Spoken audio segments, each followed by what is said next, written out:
Hello everyone. तो कैसे हैं आप लोग? आई होप बहुत अच्छे होंगे और आपकी प्रिपरेशंस कैसे चल रही है वो भी बहुत अच्छी चल रही होंगी। मेरा नाम तनुषा है और आप देख रहे हैं चैनल टारगेट फॉर IQ। अगर आपने हमारा चैनल सब्सक्राइब नहीं किया है तो प्लीज़ चैनल को सब्सक्राइब करिए और बेल आइकन दबाना बिल्कुल भी नहीं भूलिए ताकि कोई भी हम वीडियोस आते हैं तो तुरंत आपको मिल जाए वो। तो आज की जो हमारी लेक्चर सीरीज है इसमें हम लेकर आए हैं एक नया एक्ट जो राजस्थान जुडिशरी में इस बार न्यू इंक्लूड हुआ है सिलेबस में। 3 न्यू एक्ट इंक्लूड हुए हैं जिसमें इंडिसेंट एक्ट है, पॉक्सो एक्ट है और एक हमारा ये एक्ट है जो एक्ट आज हम आपके सामने लेकर आए हैं जिसका नाम है the sexual harassment of women at work place prevention prohibition and redressal act 2013। तो ये हमारा न्यू एक्ट है जो इस बार राजस्थान जुडिशरी में ऐड हुआ है। इसके पहले जो भी एग्जाम्स होते थे उसमें ऐड नहीं था। तो आपको अब जो आप पुरानी बुक्स लोगे जो सॉल्व मतलब 10 इयर्स के सॉल्व बुक लोगे उसमें इस एक्ट के आपको कोई क्वेश्चंस नहीं मिलेंगे। इसलिए हमें ये एक्ट बहुत अच्छे से पढ़ना है बिकॉज हम छोटी छोटी चीज़ों को स्किप नहीं कर सकते क्योंकि छोटी चीज़ें ही हमेशा सिलेक्शन करवाती हैं। अगर हमने सारा सब्जेक्ट पढ़ लिया और हम इस एक्ट के 4-5 क्वेश्चन हमने छोड़ दिया तो हम कट ऑफ से बहुत दूर हो जाते हैं। इसलिए हमें छोटी चीज़ें ज़रूर पढ़नी है, छोटी चीज़ें हमें कभी स्किप नहीं करनी चाहिए। पायल मैम ने अपने वीडियो में बताई भी है कि माइनर एक्ट का क्या इंपॉर्टेंस होता है। तो आप पायल मैम की वीडियो भी प्लीज़ ज़रूर देखा करिए, काफ़ी अच्छी वीडियोस बनाती हैं वो। तो आपने इस एक्ट के बारे में पहले तो कभी सुना होगा और पहले सबसे पहले ना हम इसकी थोड़ी सी बैकग्राउंड और हिस्ट्री जान लेते हैं कि ये एक्ट लाने की हमें ज़रूरत क्यों पड़ी। मतलब इतने सारे एक्ट बने हुए हैं, IPC में महिलाओं को इतनी सुरक्षा दे रखी है और DV एक्ट बना रखा है। तो ये स्पेसिफिक एक्ट लाने की जरूरत क्यों पड़ी? The sexual harassment of women at work place, मतलब क्या ऐसा हुआ? तो आपने केस का नाम सुना होगा। आज मैं उस केस के बारे में ज़्यादा डिस्कस नहीं करूँगी, सिर्फ एक नॉर्मल सा ओवरव्यू दूंगी। फिर मैं आपको जब दोबारा कोई वीडियो बनाऊँ मतलब दोबारा मैं पार्ट 2 इसका बनाऊंगी तो मैं इस केस का पूरा आपको डिस्क्रिप्शन बताऊंगी। एक केस आपने सुना होगा, आप नोट डाउन कर लीजिए, प्री में हमेशा आता है राजस्थान में, सबने सुना होगा। बट इस केस का जो अंदर के फैक्ट्स है वो मैं आपको एक प्रॉपर वीडियो बनाकर आपके सामने लाऊंगी। इसका मैं पार्ट 2 जरूर बनाऊंगी। तो उस केस का नाम है Vishakha versus state of Rajasthan. तो ये केस आप नोट डाउन करिए, 1997 का ये केस है, ठीक है। अपने हम टॉपिक पे आते हैं। तो हम जो ये केस की बात कर रहे थे Vishakha versus state of Rajasthan, ये 1997 का केस है। इस केस के बाद ऐसा क्या हो गया मतलब कि बिल्कुल ड्रास्टिक चेंज हुआ और आफ्टर 13 ईयर्स 1997 का ये केस है। इस केस के बाद 13 साल बाद हमें ये एक्ट पास करना पड़ा। क्यों पास करना पड़ा? इस केस का क्या इंपॉर्टेंट है? इसमें एक लेडी है भानुवरी देवी। भानुवरी देवी का बहुत इंपॉर्टेंट रोल है। मैं आपको इसको पार्ट 2 में बताऊंगी, बस आज आप इतना जान लीजिए कि जो इस एक्ट को लाने के पीछे जो ऑब्जेक्ट था ना, जो इस एक्ट के पीछे की हिस्ट्री है, बैकग्राउंड है, वो ये केस है। ये हमेशा एग्जाम में आता है। आप इस केस के बारे में सबने सुना होगा, एक नंबर सबका सही हो जाएगा। बट इसमें कौन क्यों वो जो लेडी थी जिसकी वजह से ये एक्ट पूरा आया, भानुवरी देवी थी जो कि एक सोशल वर्कर थी। तो इसकी डिटेल मैं आपको पार्ट सेकंड में बताऊंगी। आज हम इस एक्ट के बारे में जान लेते हैं, इसका इंट्रोडक्शन जान लेते हैं। टोटल नंबर ऑफ चैप्टर्स इसमें 8 हैं, टोटल नंबर ऑफ सेक्शंस इसमें 30 है।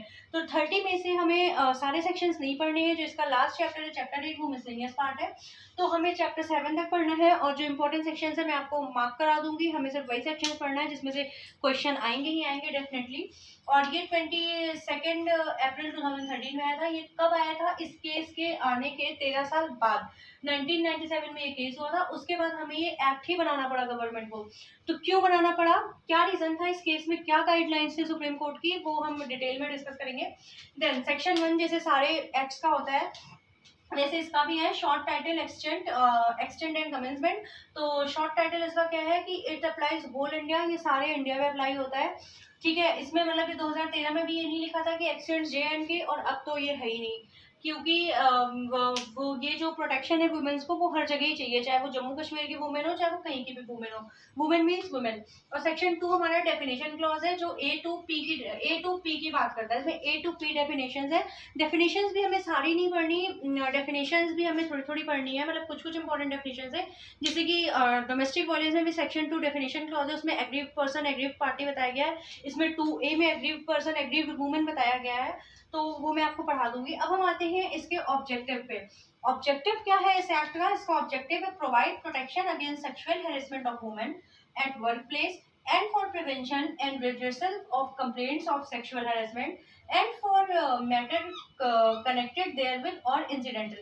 मतलब कि हाँ, जैसे इसका ऑब्जेक्टिव यह था कि जो महिलाएं होती है, एक तो पहली बात महिलाएं पढ़ाई कम जाती हैं, है ना। बेटियों को लोग पढ़ाना नहीं चाहते, लोग बेटियों को पढ़ाना इसलिए नहीं चाहते, इनके पैर बाहर निकलेंगे तो ये बर्बाद हो जाएंगी, या फिर लड़कों से ज्यादा पढ़ लेंगी तो कहीं लड़के को हमारे नौकर ना बना ले, ऐसे आजकल के लोगों की सोच होती है। इसलिए बेटियां कभी पढ़ाई नहीं जाती।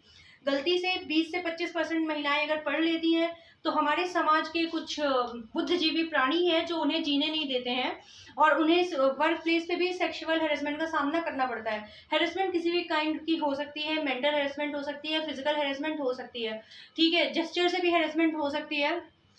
और आजकल महिलाएं कहाँ नहीं है, हर जगह है, और उनको हर जगह हेरेसमेंट का सामना करना पड़ रहा है। तो उसके इसके रिगार्डिंग ये एक्ट है कि आप डायरेक्ट कंप्लेन कर सकते हो इस एक्ट में, और तुरंत एक्शन होगा। और देखो क्या होता है ना, आपने वो कहावत तो सुनी होगी कि अपनी तलाकशुदा बेटी की शादी सब करना चाहते हैं, लेकिन अपने बेटे से कोई किसी तलाकशुदा लड़की की शादी नहीं करना चाहता। ये हमारा समाज है, ये ऐसे ही चलेगा कि अपना बेटा सबको सीधा लगता है, अपना बेटा बेटा बेटा होता है, और बेटी क्या होती है, बेटी का कोई वो नहीं है, मतलब बेटी कुछ नहीं मानी जाती। कुछ फैमिलीज हैं जो बेटा बेटी में कोई डिफरेंस नहीं करते आज भी, बट कुछ फैमिलीज आज भी हमारे रूरल एरियाज में चले जाइए, राजस्थान में, हरियाणा में, यूपी में, तो वहाँ पे बहुत डिस्क्रिमिनेशन आज भी है इन चीज़ों को लेकर के।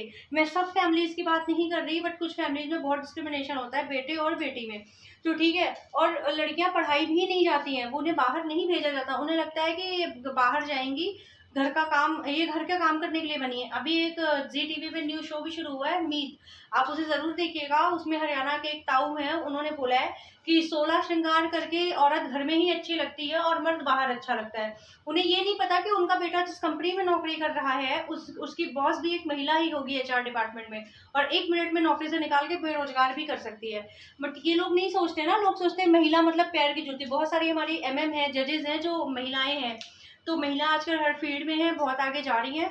तो उस महिलाओं को प्रोटेक्ट करने के लिए हमें इस एक्ट को लाने की जरूरत पड़ी थी। सो हेरेसमेंट का मतलब क्या होता है, मैंने अभी आपको बताया। हेरेसमेंट का मतलब होता है, harassment is a form of discrimination, it includes any unwanted touch, कि जैसे आप लैपटॉप पे कोई काम कर रहे हो और किसी ने, आपके बॉस ने या फिर किसी ने भी आगे पीछे से ऐसे हाथ रख लिया चेयर पे, दिस इज अनवांटेड टच। अगर आपको इनसिक्योर फील आ रही है तो मतलब आपका हेरेसमेंट हो रहा है, ठीक है। अनवांटेड फिजिकल और वर्बल बिहेवियर, अब जैसे आप मान लो आप ऑफिस आते हो अपने, या कहीं भी आप जहां भी जॉब कर रहे हो, आप वहां जाते हो और वहां पे आप एंटर करते किसी ने आप बोल दिया, ओहो आज तो आप पटाखा लग रही हो, पटाखा, माल, ऐसे वर्ड्स बोलना क्या होता है, ये भी एक मेंटल हेरेसमेंट है वुमेन्स का, ठीक है। अगर कोई यहाँ पे, मैं कोई ऑफेंसिव वर्ड्स नहीं बोल रही हूँ, अगर फिर भी मैं कुछ गलत बोल रही हूँ तो सॉरी फॉर दैट, बट मैं जो इस एक्ट में है मैं आपको वो बता रही हूँ कि हेरेसमेंट का एग्जैक्ट मीनिंग क्या है। ऐसे वर्ड्स में यूज करूंगी तो आपको ये चीजें याद रहेंगी इसलिए, और ये लिखा भी हुआ है, verbal behaviour that offends and humiliates you. कोई भी ऐसा मतलब स्टेटमेंट, कोई भी ऐसा वर्बल जो है वर्बल बिहेवियर जो आपको ऑफेंड करता हो, ह्यूमिलेट करता हो, तो वो सेक्सुअल ऑफेंसेस इस एक्ट में आएगा वो, ठीक है। कि जैसे किसी ने, आपका मूड नहीं है, किसी ने आपको यार बोल दिया, किसी ने आपको बोल दिया वाह वाह आज तो आप बहुत पटाखा लग रहे हो, आज आप माल लग रहे हो, तो आप उसे हंस के टाल दोगे। जनरली यही होता है कि लड़कियां हंस के टाल देती हैं, एक बार लड़की हंसी तो फंसी। ये हमारे समाज की, सोसाइटी की बुद्धिजीवी लोगों की सोच है कि लड़की हंसी तो फंसी। तो यही चीजें हैं, अगर वो चीज आपको ऑफेंड कर रही है, ह्यूमिलेट कर रही है, तो आप इसके लिए कंप्लेंट कर सकते हो। सच behaviour affects physical and mental wellbeing of person. कुछ बिहेवियर, कुछ लेडीज बहुत सेंसिटिव होती हैं जो मतलब घर से जॉब करने के लिए निकलती है, उन्हें ऐसा बिहेवियर उन्हें मेंटल हेरस कर देता है बहुत ज्यादा, जो हमारे इस केस से रिलेटेड है। इस केस की वीडियो कल आएगी, पार्ट 2 बनाऊंगी मैं डिटेल वीडियो। तो ये हमारा एक ओवरव्यू है इस एक्ट का, कि इस एक्ट में ऑब्जेक्टिव इसका क्या था कि provide protection women work place, ठीक है, women at work place. Harassment का क्या मतलब होता है, physical as well as mental. और टोटल नंबर ऑफ चैप्टर इसमें 8 है। और किस केस के बाद ये एक्ट लाने की जरूरत पड़ी, Vishakha versus state of Rajasthan. ये हमारे राजस्थान जुडिशरी के लिए बहुत बहुत बहुत इंपॉर्टेंट एक्ट है, तो इसको जरूर आप पढ़िएगा। मैं इसकी पूरी वीडियो लाऊंगी, सारे चैप्टर्स की, सारी लेक्चर सीरीज में अपने लाऊंगी।